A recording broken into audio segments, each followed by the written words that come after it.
I think we will get started. So good morning, everyone. Thanks for being here today. My name's Jeremy Cherney. I'm the owner and founder and CEO of Tobin Solutions. That's a picture of me. I love doing these security presentations. Security first is our motto, and love to share with you what we've got to talk about today. There's the chat window that you can use for questions throughout, and also at the end we'll unmute for any direct Q&A. We also have Amanda on the line with us from Tobin, and she's helping to moderate the webinar. So thanks for being here, Amanda. Thank you all for being here. At the end, we're going to send out a survey because your feedback is really critical on how we did and how valuable this was for you. And in exchange for your feedback, we will give you a copy of the slide deck and a link to the recording of this, because this is also being recorded. So I've got a goal today. Some of you may be here, not purposely, but or maybe purposely. You've got your head in the sand on some of this stuff. Security is complex. Security can be scary, and so I appreciate you popping your head out of the sand today here, or if your head's already out of the sand, I appreciate your additional attention today. As we go through this, you may see that you get a little scared as we go through here. Eyes may bug out a little bit, and that's normal. Nothing to worry about. There's going to probably be some things on here that you didn't know, and that's fine, because once you know something, you can actually get into action and do something about it if you so choose. Okay. Now, I know some of you have been on a presentation like this before. You've been on one of our security webinars. So thanks for being here on this one today. There is some additional new content here, but I also invite you to listen to it like it's the first time you're hearing this.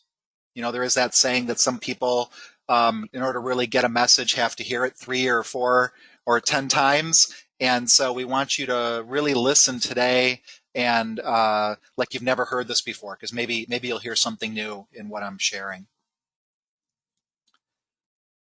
So one of the things we want to get into, why are you here? What are we talking about when we talk about a security incident? That's usually what people are concerned about, right? And so for us, anything that's a security incident is any breach in your CIA, right? What a great acronym here. Anything that breaches your confidentiality of your internal or external data or systems. And what we mean by a breach by that is someone who's unauthorized access, who is unauthorized to access your internal or external data or systems, suddenly has accessed those internal or external data or systems. So that'd be a breach of confidentiality. Something else we're always on the lookout for is a breach of integrity, meaning that it is your data and systems are safe from corruption and unauthorized changes. Great example of this is you email a client a contract, and someone jumps in the middle and alters that contract language. That'd be a breach of integrity. So we want to make sure we're watching out for that. And lastly, it's a breach of availability. So anything in your systems or data, when you don't have them, you can't get access to them for some reason, and that could be because you were hacked, but it could also be an issue with power, or internet goes down, or a server crashes, cloud goes down. For most people, that's a breach of security, because you can no longer deliver on what it is you say you're going to deliver on. So anything that's a breach of CIA is a security incident. Now, one of the things we're looking for, and when we talk about authorized versus unauthorized parties, what does that really look like from a security perspective? That's your AAA. That is your authentication, authorization, and accounting. It's a simple framework for controlling access to your resources, enforcing your policies, and actually auditing usage. So a good example is when you log into your network, when you log into your cloud application, whatever that looks like, you've got an ID and password. That is your authentication. Once you enter that ID and password, and that's an authorized ID and password, you are authenticated to go use that system. Once you're authenticated, what can you do in that system, right? So a good example is maybe you've got a server and you've got your ID and password. Are you authorized to access that finance folder or that sales folder? So you want to be looking for, that's part of your security model, is authorizing what you can do once you're in. And lastly, we want to be able to monitor all this. We want to be able to log it so we know what's happening. So if there is a breach, we can go back and look historically at what's happening. If we see someone trying to log in and who's unauthorized accessing a finance folder and they don't have authorized to it, we want to be alerted to that. We want to be monitoring those logs so that we know someone's trying to do something that they shouldn't be doing. Okay. So one of the things I really want your attention on is security is only as good as its weakest link. This is a very physical example here with the chain and the shoelace, right? If you've got let's say you've got a shed in your backyard and you lock up your lawnmower and your stuff there and you've got a good chain on there, over time that chain can rust. Maybe a link of it gets stretched or broken. Maybe the lock starts to wear and tear. So as we think about security, you're going to have these really strong links in what you've already got. But you're going to find that through this conversation that you might have some weak links. And what we call those weak links are blind spots. If you don't know that you've got a weak link, that's a blind spot for you. We want to uncover those today. And for some of you, those are going to be kind of alarming. Those are going to be those ones that are going to be kind of scary. Another name for a blind spot is what's something that you don't know about your security posture. Right? It's kind of one of those unanswerable questions. If you don't know and you don't know it about your security, that's going to be a blind spot for you. So hopefully in today's conversation, you're going to uncover some of those blind spots that you can decide what you want to do about them. One of the blind spots for people, and this is more of a mental issue, is our security superstitions. These things that people believe or think they know about security, about what is safe or not safe, often can be that blind spot. If you think about, back in the 1600s, we did have witches. There were witches that were causing mischief and poisoning wells and killing people, right? That would, not in terms of today's witches and the world of Wiccan and that kind of thing. I'm talking about back then, people thinking witches that were evil and causing problems. Up until people discovered there weren't witches, there were witches. But once we discovered there weren't really witches like that, we have a superstition around it. So there are security superstitions. For some people, and I'm not going to go through every one of these in access of time here, but you can kind of read through these. But some of the ones we still hear today are, well, I use a Macintosh, so I must be safe. Macs get hit all the time, just like other computers do. Or I trust my team and I don't want to be Big Brother, or we're too small to be a target, or I've never had a problem before, or I got someone that handles this for me. Those are superstitions. You can partner with somebody. You can partner with somebody like Tobin Solutions or another IT provider, but you want to be part of that partnership, not abdicate the partnership. You want to tell them what you're expecting, and they can make sure that's happening and prove to you that that's happening, versus just thinking someone's got it handled for you. So watch out for those superstitions. Something else we talk about, and this kind of gets a little complex sometimes for people, is they think about the difference between security and privacy. Security is that breach in that CIA that someone hacks in and does something. Privacy is more that agreement you have. A great example is maybe you're a Facebook user and you signed their license agreement that said, what they can and can't do with your data. And then suddenly they're doing something in your data that you weren't expecting. That's more of an issue of privacy. That's more of someone violating that trust and that agreement, rather than Facebook itself getting hacked and your data getting breached. So we're focusing today more on security rather than privacy. One of the things I want your attention on in this, and as I talk about attention, I don't want you thinking about attention just for your business. Some of you may be here for your business, but we use computers in all aspects of our life, right? You've got computers at home. You may have people working from home. We've got computers that our family uses, or our kids or our parents. We've got computers that are being used at our church or in our community that we're a part of. Maybe you're on a board of directors for a nonprofit and they've got computers. So all of this conversation can be applied to all of that. And so just keep listening for where this might show up there. One of the critical things that needs to be done is really classifying data, because not all data needs to have the same level of security. For example, you may have a website, and maybe you've got, let's say you're a law firm, and you've got some of the partners on the website, and you have a nice picture of the partner and their email address and their phone number. That's public information. You want that public information out there so that people can contact them, right? Internally, you may have their home address, you may have, employment records that have their home address and their cell phone number. That's an internal classification. You may not want that on your website.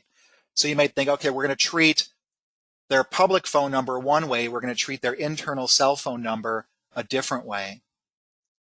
You may have confidential information, right? You may have social security numbers, you may have personal health information on their employment records. So again, different level of security you want on those confidential records. You may have restricted information. You may say, look, finance department needs access to the financial information. Sales department does not need access to the financial information of your internal systems. So you start to restrict data based on who needs it. And it's really basing it on that value and that risk of exposure and who needs access to it. You may have some regulatory needs, right? You may be subject to, if you take credit cards, you're using PCI compliance. If you're a law firm, you might have the state ethics bar and the state ethics rules. You may be dealing with some government data. You may have top secret information. So you want to be looking at your data and starting to think about how you classify this, because not all data is generally treated the same. One of the things that's really important in security is a concept of encryption. And a real simple example of encryption is, if you think about when you were a kid, or maybe you've got kids, and you're going to the restaurant there about who has a placemat, when they give you the crayons, and there's some puzzles on there, and oftentimes there's a little puzzle that's a little example of encryption decryption. It lists a code, there'll be numbers, and it'll say, 1, 9, 8, whatever the numbers are. And on the back of the placemat, there'll be a key that says a 1 equals an A, a 2 equals a B, a 3 equals a C. And, you can go and figure that out and figure out the secret code. And sometimes it's just something like, buy more hamburgers, but, or have fun and, exercise today, right? Whatever that message is. That's a real simple example of encryption decryption. It's taking a plain text message, running it through some mathematical algorithm so that to the naked eye, that is now indecipherable gibberish. But for the person receiving that information, if they know the secret code, they can then go and decrypt that message. And you've got data all over the place, and based on your classification, you want to start to think, where is this encrypted? Where is this decrypted? You may have some files on your computer. You may not want those encrypted so you can access those files. But if someone had access to that data, do you want them to be able to get at it, or do you need it to be encrypted? If you're emailing information, does that need to be encrypted or decrypted? If you're walking around with flash drives, if someone loses that flash drive, it falls out of their pocket or gets stolen, or a laptop gets stolen at the airport, is the data on there? Does it need to be encrypted or not? So you want to be thinking about that when you need to be able to do that. One of the concerns people always have is what's known as data exfiltration. That is when someone takes data off of your secure network or your secure cloud and takes it, they're unauthorized, they take it and go do something with it. Maybe they sell it, maybe they use it to start a competing business. Sometimes it's the hacker, sometimes it is the internal person, maybe the disgruntled employee or that salesperson who's going off and getting a new job and they're taking information from you. So you want to know if that's happening or not, and there's some ways to look at that. But that's an example of data exfiltration. Something else people get concerned with and kind of becomes a scary topic is the dark web. The dark web is that aspect when you search Google that doesn't show up. You search for things, that's where people have usually That's where people are, selling drugs or illegal property. Maybe they're doing trafficking of people or prostitution, things like that. Kind of those nasty aspects of the world. There is a market for that, and that's often on the dark web. And one of the things that sometimes shows up on the dark web are those exfiltrated databases of IDs and passwords. So sometimes when you hear about a security breach out there, you're going to find that that's the first place people know about it. There's some security researcher who is pretending to be a bad guy on the dark web and then sees that Sony's database of IDs and passwords is now available, and that's the first indication that Sony had a security breach. So the dark web exists. You typically aren't going to be on there unless you are in that business, and hopefully none of you are. And some of your data may show up on the dark web, so that's why we want our attention on it. There are many different kinds of cybersecurity attacks that are going to breach your CIA. Here's just a few common ones that we see. Ransomware, unfortunately, is super popular. That's where someone gets some software on their computer and it encrypts. Remember we talked about encryption, decryption. It encrypts all your data. It takes away the key, and then it says, hey, if you want to get the key to your data, send us money. It's an extortion scam. Phishing or spear phishing, that's where you get those emails that say, here's that document you've been looking for, give us your ID and password. People do still give them their ID and password, unfortunately. And once they have that ID and password, they can go try and use that on your system or other systems. There are these password attacks where people try to guess your password.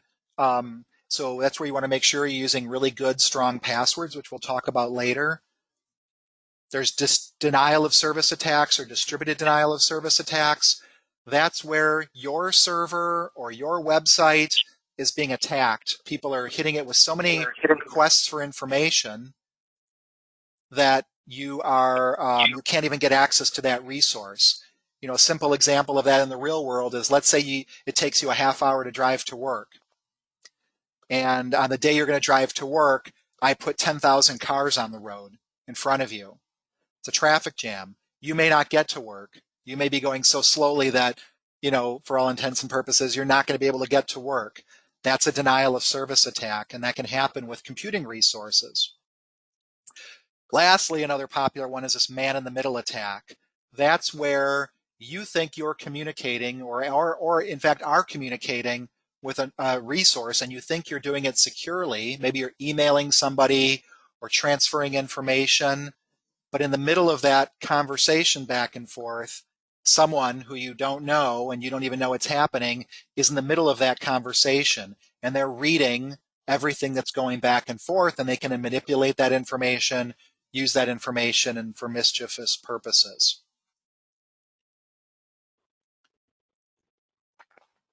This is a very scary slide. Hacking is a professional business. We used to think about security and, the hacker in the basement that's kind of got a grudge against the world, or a disgruntled employee, and that definitely still happens.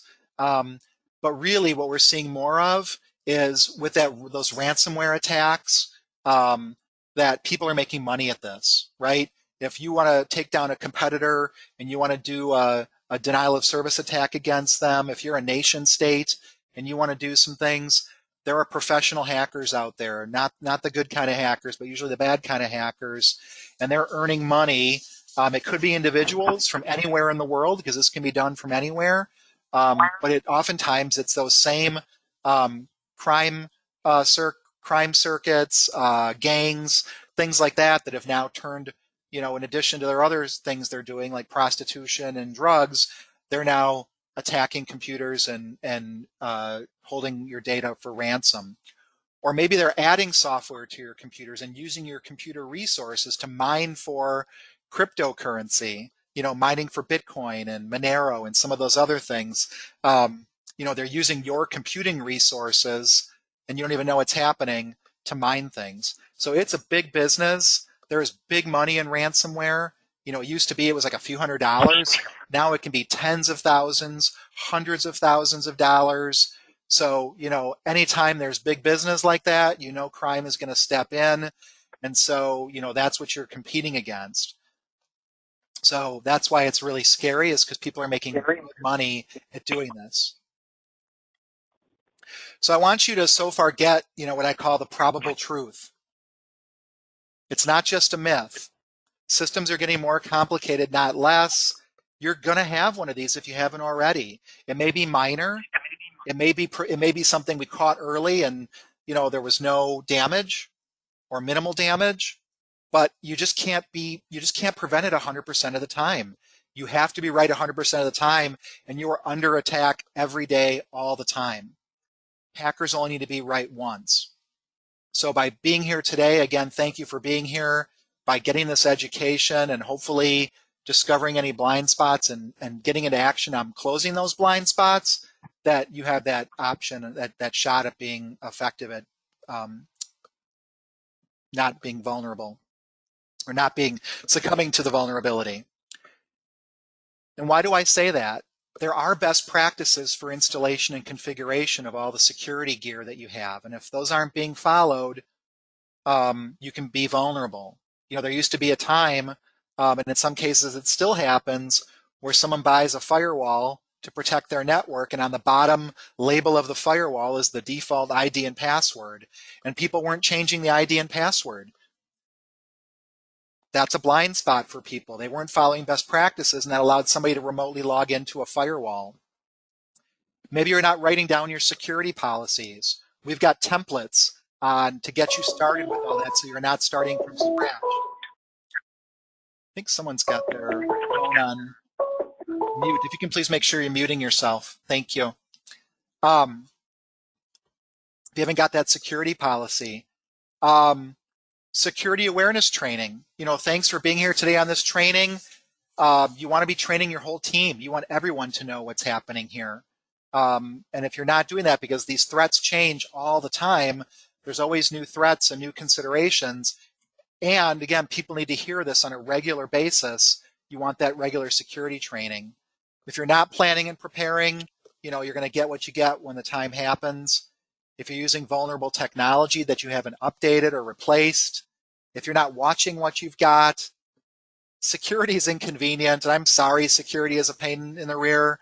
But oftentimes it is inconvenient, and that's what has people not use it. And lastly, people are human. You're the target of the attack, which we'll talk about later on. And so there's only a few things you can really do about that.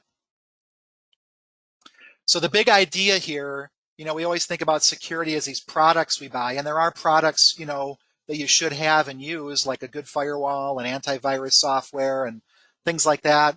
But really, what I want you to get through all of this is security is a process. It's not a product.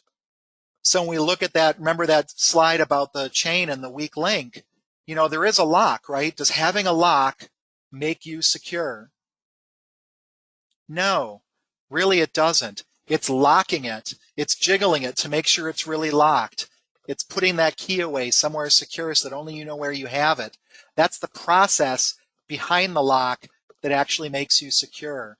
So a lot of the blind spots we're going to be talking about today are failure to follow processes around the products and things you use. There is a great process out here. We can walk you through this. This is a great example of your tax dollars at work from the National Institute for Standards and Technology. They have a 5-step process for their cybersecurity framework. And there's a lot more detail at nist.gov/cyberframework. But really it's these 5 pillars with the little bubbles underneath. Before we can determine what we need to secure, we have to identify what there is to secure. We need to know what your assets are, what your business environment is, what your compliance needs are, what your risk tolerance is. We can start to really understand what your profile looks like. We need to know that, because if we don't know what we're trying to protect, if we don't know that you've got a shed out back that's got, your pride and joy lawnmower and you're worried about that, if we don't know that, if you don't put that on your insurance policy, you're going to miss that.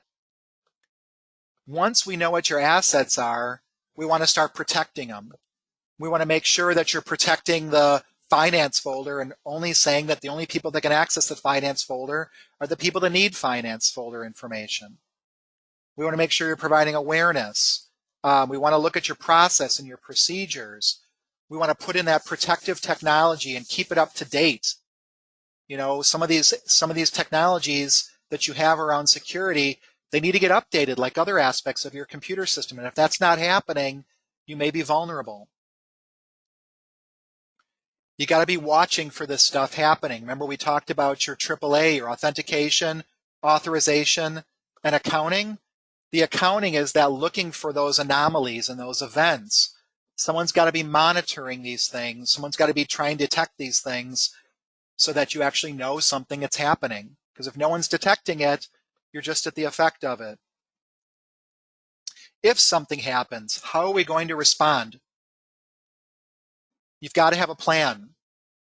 Just like you hopefully have that fire drill plan for your home and your business and your kids' school, you want to know, what is that plan?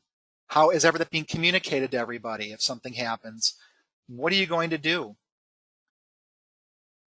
If you get hit with a cybersecurity event and some of your clients' data gets breached, what's your plan? Are you going to call them and tell them? You may want to, you may not. That's going to be up to you. You may have an insurance policy that says you need to. If you're unfortunate enough to be on the news and the news calls you, the media reporters are calling you or your employees, say, hey, what happened here?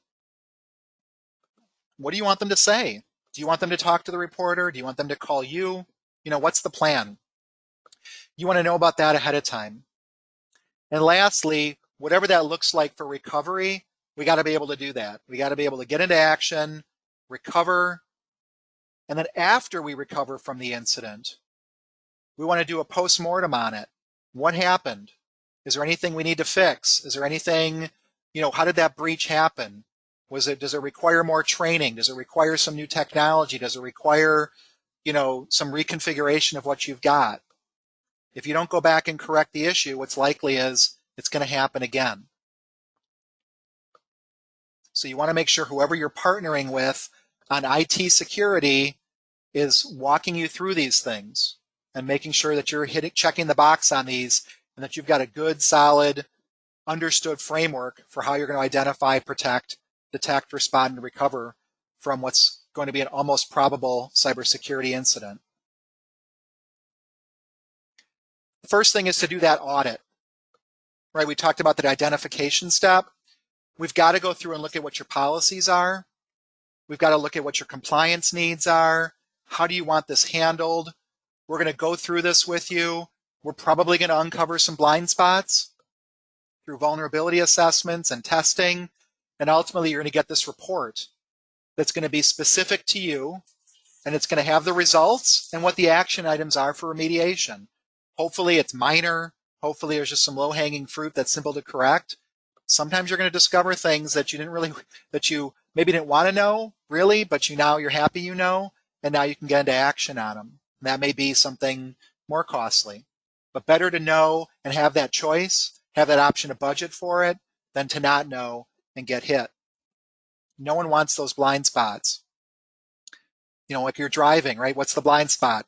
It's that Mack truck right on your rear view mirror, on your side view mirror. You don't even know it's there, but it's there. You want to know it's there so you can determine, are you going to speed ahead? Are you going to slow down? Are you going to lane change? What's your plan? But until you know that truck's there, any action you take could really be a problem for you.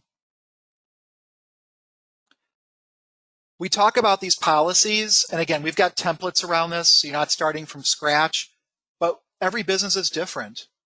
Every industry is different. Every business owner has different needs and their risk tolerance.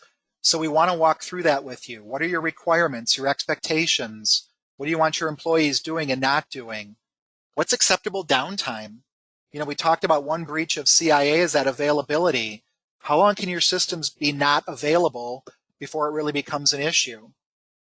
You're going to need to develop some budget around this. Unfortunately, security is not free. This webinar is free, but some of the other security isn't free. So you might have to budget for some of this. How are you going to keep this up to date? How are you going to respond to an incident and prevent it from happening again? Fundamentally, How are you going to enforce those policies? If you don't have policies, again, it's best effort.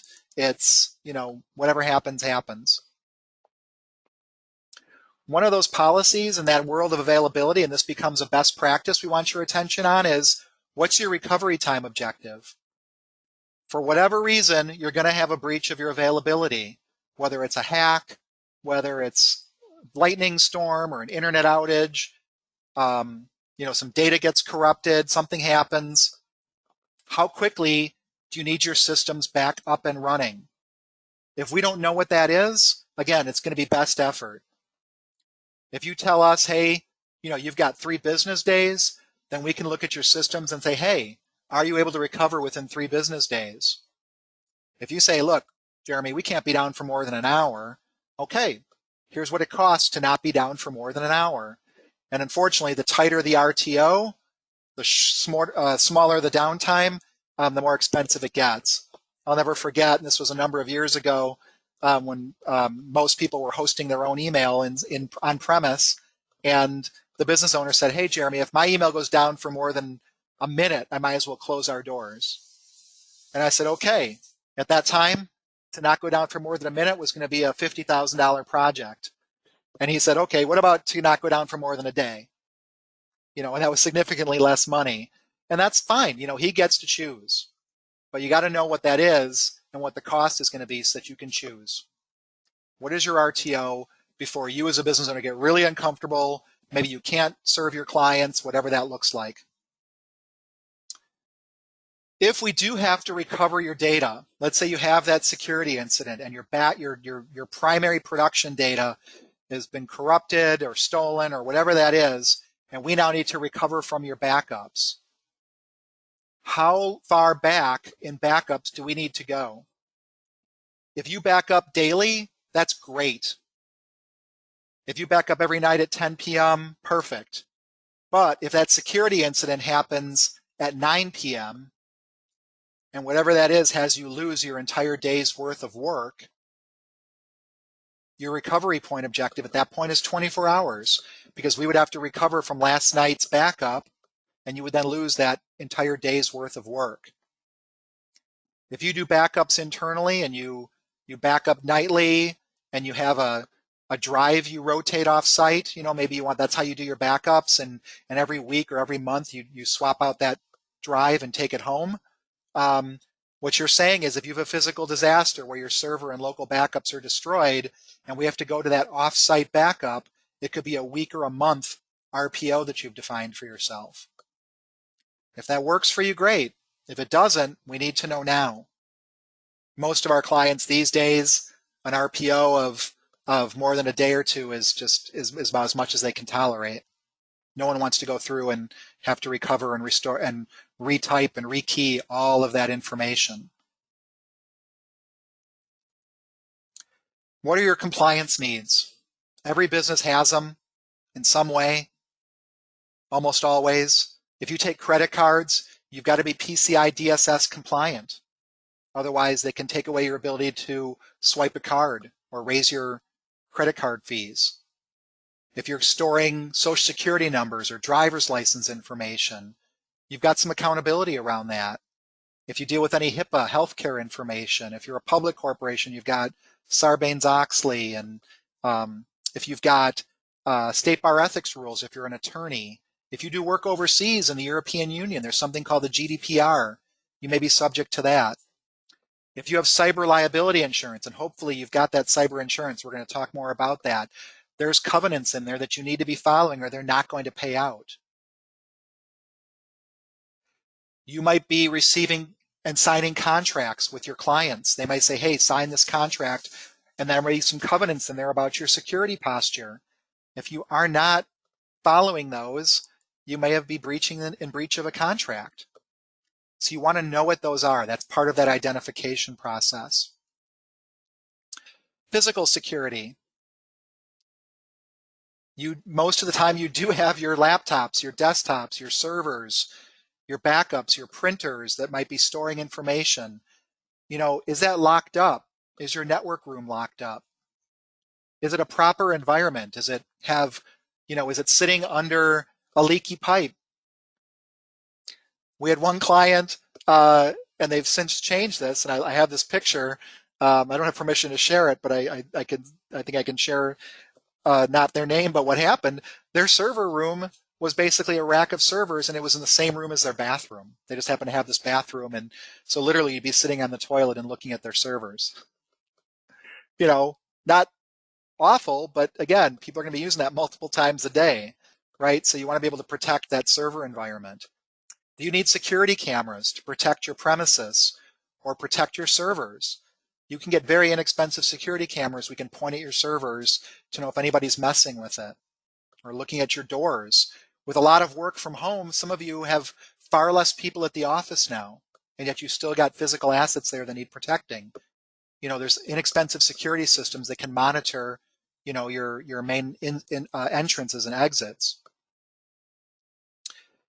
Locking down things with those security cables. If you've got someone that's taking their laptop and going to a coffee shop, you might want to give them a security cable so they can lock that to the table. So when they get up to go get their double tall latte, no one's stealing their laptop. And on any of those mobile devices, you want to make sure they're encrypted. So if those things do get stolen, and they do get stolen, that they can't get access to the files that are on there. We had one client recently who unfortunately was on a boat, and the laptop got dumped overboard.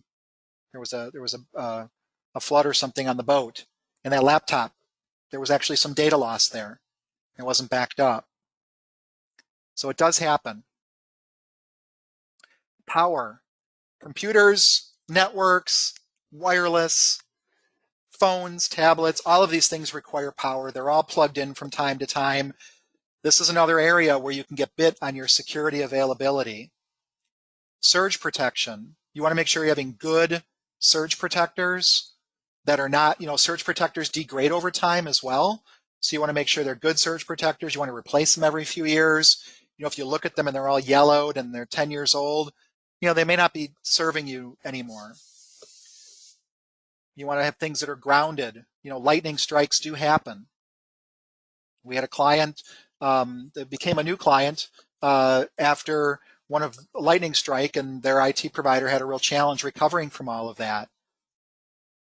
And it wasn't so much the lightning strike happens, lightning happens. It was the other aspects of the process they didn't have in place to make recovery easier.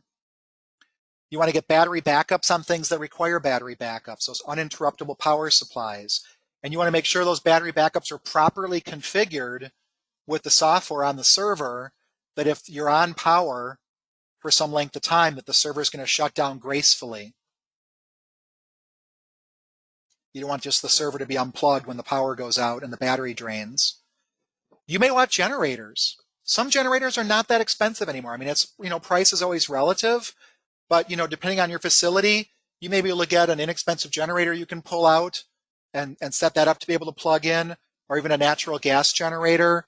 I've seen, budgets for as low as, $6,000 to get one of those installed. Again, if you think about what your downtime policy is, that may be worth it. And lastly, with all of these things, you need to test them periodically. You need to test that when the power goes out, that the battery kicks in, that the things shut down gracefully, that the generator kicks in, that all of that happens as expected. Got to test that stuff. And we are in summer here. We've already had a lot of lightning storms. We've still got storms coming. We're Wisconsin. Wisconsin's got Wisconsin weather. Whether it's lightning, whether it's a heavy snowfall, an ice storm, something that cuts power, it happens regularly. Just whether a question happens to you is the issue. Security awareness training, again, thanks for being here. I keep thanking you, which again, I really do appreciate. You want to make sure that this isn't just for you, it's for everybody. And you want it to not just be a one and done thing. What about your new employees? Did they get that new security presentation? Are you subscribing to our newsletters or looking at other newsletters? Are you testing people to make sure that they're not clicking on those links and following your policies? You got to kind of test people once in a while. You might want to have targeted education for critical roles.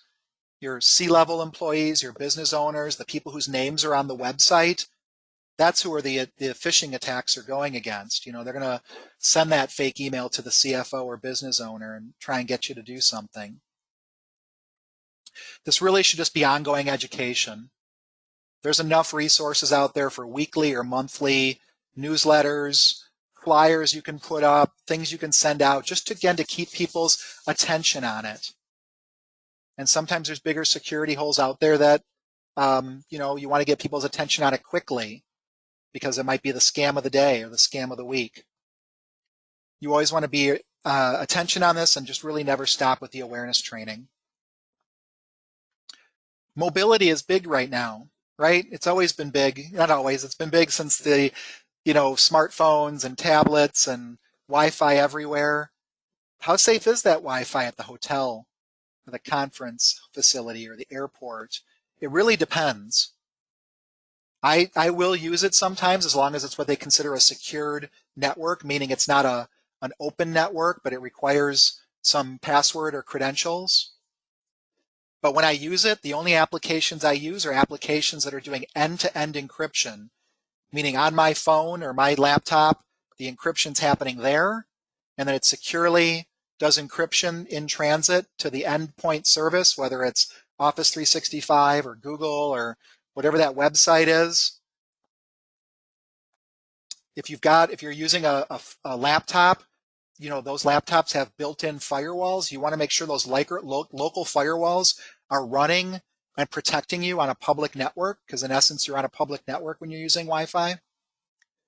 If Wi-Fi ever has you log into a website, to approve, a lot of them have those little end user agreements you need to sign off on. If that website asks you to install what's known as an intermediary certificate, do not accept that. That intermediary certificate will allow them to encrypt and decrypt all of your traffic that goes back and forth. I'm not going to get into the details of how that happens, but that's probably what's going on. And lastly, use a virtual private network where you need to, especially if you're going back to resources that are on your own network. We got a lot of people working from home. These show up in offices, on TVs, smartphones. If you're on speaker right now and you're hearing me on speaker and I say, Alexa, what time is it? And Alexa actually jumps in and does that. I've got my Alexa going here.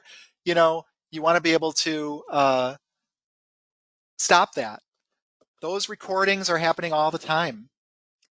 If you use one of those devices, you can likely go to their website and see a list of all the recordings that are happening. Now, it needs to have those recordings because it's trying to get really good at answering your questions and controlling your lights and doing those things. But on the other hand, it's listening all the time. So if you're home and you're talking about confidential information, if that device somehow is hacked, or somehow someone breaches those recorded conversations, that could be a blind spot for you. So, disable those. Make that part of your security policy. A lot of us are working from home because of COVID or because they're just working from home, and that's part of what you want to provide for your team. You want to make sure those things are turned off. Get your cyber liability policy. Talk to your insurance agent. Make sure it protects you for what you need. It used to be that E&O insurance would be sufficient. It's not anymore. Cyber liability is carved out, usually as an extra add-on, and you want to make sure that you are protected. Get in touch with them now. A lot of times those cyber liability policies have requirements for how you manage your systems. You want to make sure you're doing that. What about all the people you work with? Does your IT provider have cyber insurance? Do your critical partners and vendors, they have cyber liability insurance? If they're part of your supply chain and they're not, that could be a blind spot for you. You want to know what they're doing. Ask them. Credit cards, I think regular credit cards are more safe than a regular debit card. If a debit card gets breached, while the bank may make you whole in the end, in the meantime, your account is drained, right? So maybe use credit cards instead. Maybe set up separate bank accounts. One's an operating account, and that's the one you allow automatic withdrawals from, but it's not your regular account and you just fund that on a weekly or monthly basis. Look at your stuff regularly. Never take wire transfer advice strictly from the email. Always call, report those issues immediately, and check your bank statements.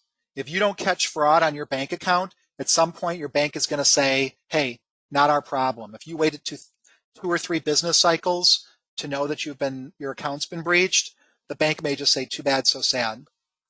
So check that stuff regularly. User account best practices. When you log into your computer and you enter that ID and password, that ID has rights. You usually have standard user rights that allow you to do your day-to-day job, and you also have something called admin rights. The admin rights are the ones that allow you to install software and do some of those things. Some people still run as admin rights. And in one study, Microsoft found that 94% of the vulnerabilities that they patch in their software would be prevented if you weren't running as an administrator. So best practices: don't run as an administrator, run as a standard user. Two-factor authentication, please turn this on everywhere, everywhere, everywhere. For your cloud services, for your Amazon accounts, for your Office 365, your G Suite, all the applications and services you use, whether it texts your phone with a code, whether it uses one of those apps you install with the ever-changing 6-digit code, or a security key, or even biometrics, get something else turned on, because if your password gets out of your control, if you do get phished by someone in Russia, they will try to log into all the popular services. And if they have your password, but they don't have your device, they're not going to be able to get in. So this is really simple security. It's kind of common security in almost everything these days. Turn it on your bank, turn it on everything you use. Patching. Computers get updated all the time, whether it's Windows, the Mac, your iPhone, your Android phone, the different programs you use. Patch them, get them updated. You want to do that regularly. Sometimes it's weekly, sometimes it's monthly. It's kind of a pain. We get it. They require reboots, they require downtime, they take time. You can't use your phone while it's being patched, but 70% of organizations that suffered a security breach cite that a known vulnerability that went unpatched was the reason. This happens to even big companies. When Experian got breached, big credit reporting agency, it was unpatched software that was the problem. You want to make sure you're doing this regularly on everything. And if there's some software you don't use, just get rid of it. No reason to keep something around if you don't use it. If you've got some program that came on your computer, just uninstall it if you don't need it, and then you don't have to worry about patching it. Backing up your data is critical. Like I said, it's not a question of if, but when you might get hit. So you want to make sure that if you have gotten hit and it's a data breach of some sort and we need to recover your data, you need to make sure you have good backups. There's a real simple thing, 3-2-1 backup rule. It's been around forever.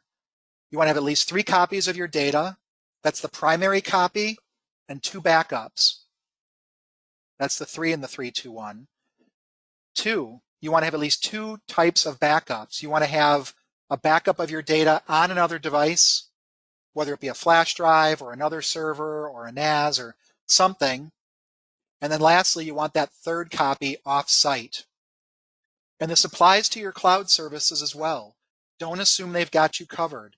There are some cloud services, especially some of the smaller niche ones that people use, where they haven't been following this, that they got hit with ransomware, and thus they were breached or down. And again, this is where your RTO and RPO policy applies. You want to make sure you're following 3-2-1 best practices according to your RTO and RPO. And you want to test this stuff. Don't assume it's working. You want to look at it periodically. You want to make sure it's protecting all your data and do a test restore every once in a while. Kind of go through that fire drill. What would happen if my server was down? What would that look like? So you want to look at that. Asset disposal. Unfortunately, the computers after a while break or become obsolete, or just slow down to the point where you don't want to use it anymore and you want to get something faster. look and see if you can reuse it first. Maybe you can keep it around as a spare and reload it. Maybe you can donate it to a charity. There's a lot of kids right now that are trying to do schoolwork from home on a little smartphone because that's all they've got. Maybe there's an opportunity to upgrade and do someone a favor there by getting them a gently used laptop that they can use for school or at a church. But you want to make sure you're wiping that data before they get it. You got to wipe the hard drives. You got to wipe the data that's embedded on those devices before you reuse it or repurpose it. And if you're going to recycle it, which we encourage you to do that responsibly, because there are some nasty chemicals in these computers that nobody wants in their air or drinking water, you want to make sure you're using a good recycler. Again, wipe it before it goes out there. And if you can't wipe it, physically destroy it.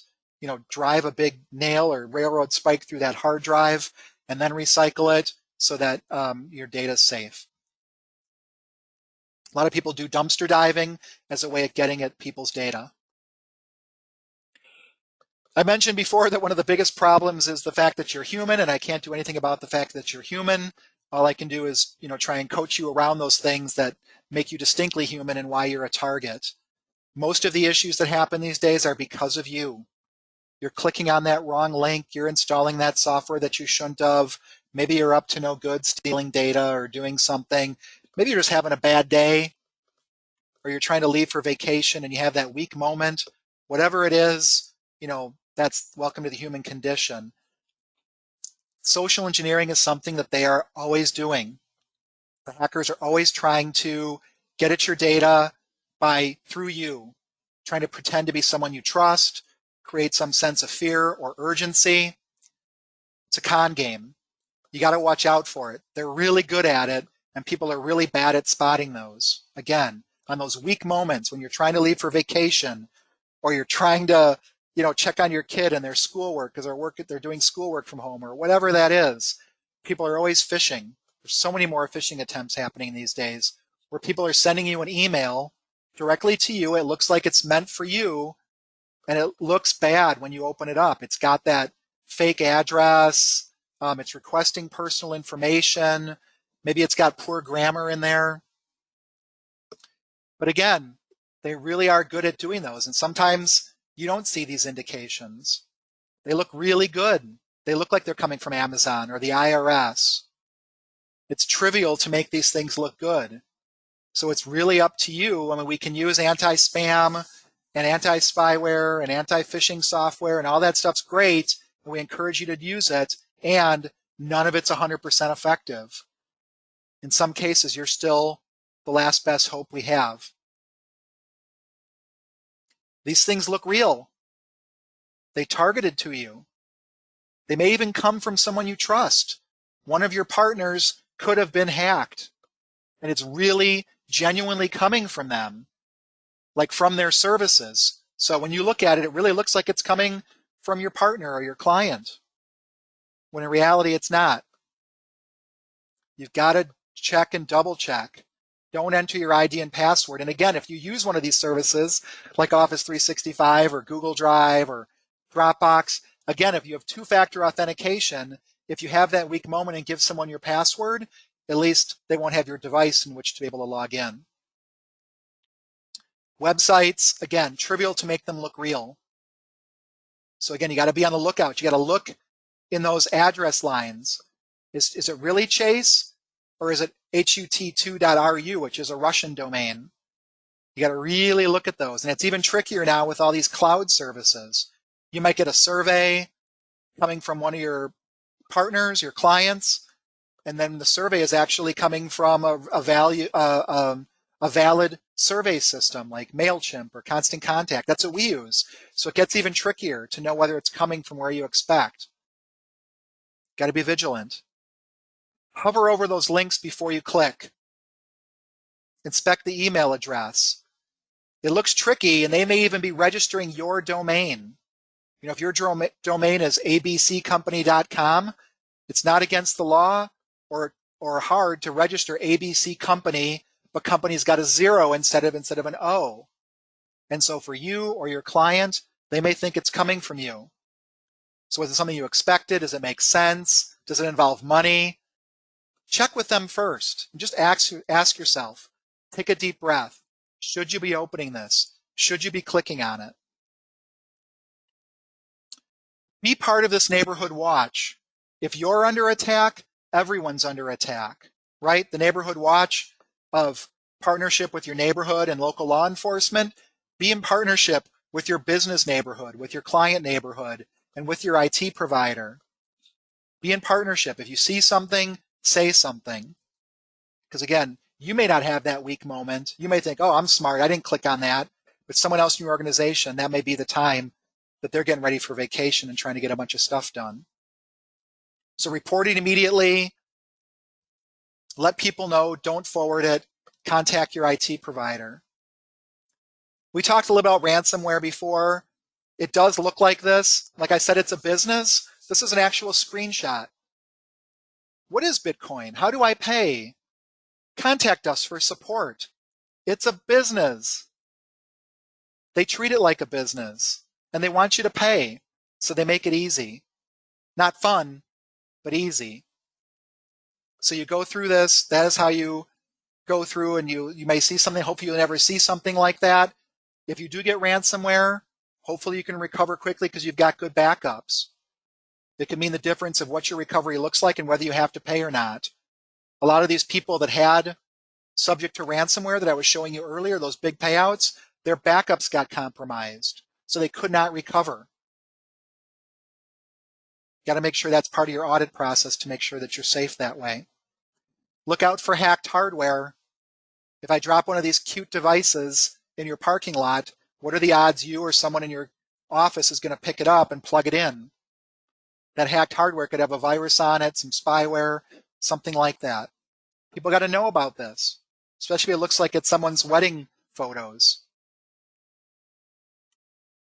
Those fake phone calls and texts, there are so many of those now. You know, Microsoft is never going to call you and tell you you've got a virus. Your bank's never going to call you and say, hey, please tell us your password. You got to be vigilant, though. Again, 1 weak moment. People do fall for that stuff. Password managers. You want to use a good password like this. No one is going to create a password like this on their own. You need these password managers to create and store these good passwords.